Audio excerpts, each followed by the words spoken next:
ధారణ కొరకు ముఖ్య సారము. ఫస్ట్ పాయింట్, మందిరాలు మొదలైన వాటిని చూస్తూ ఇవన్నీ మా స్మృతి చిహ్నాలే అని సదా గుర్తుండాలి.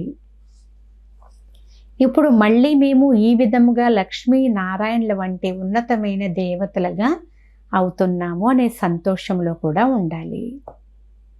సెకండ్ పాయింట్, గృహస్థ వ్యవహారంలో ఉంటూ కమల పుష్ప సమానముగా ఉండాలి. హంసలు కొంగలు ఒకే చోట కలిసి ఉన్నప్పుడు చాలా యుక్తిగా నడుచుకోవాలి.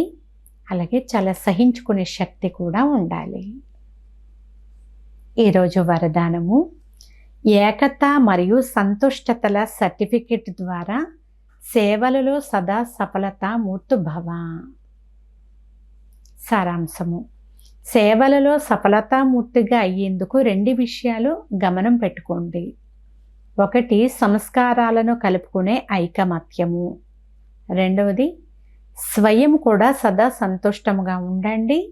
అలాగే ఇతరులను కూడా సంతుష్టపరచండి. సదా ఒకరికొకరు స్నేహ భావనతో, శ్రేష్టతా భావనతో సంపర్కములోకి వస్తే ఈ 2 సర్టిఫికెట్లు లభిస్తాయి. తర్వాత మీ ప్రాక్టికల్ జీవితము తండ్రి ముఖాన్ని చూపించే దర్పణములాగా అయిపోతుంది. ఆ దర్పణంలో తండ్రి ఎవరో ఎలా ఉన్నారో అలాగే కనిపిస్తుంది.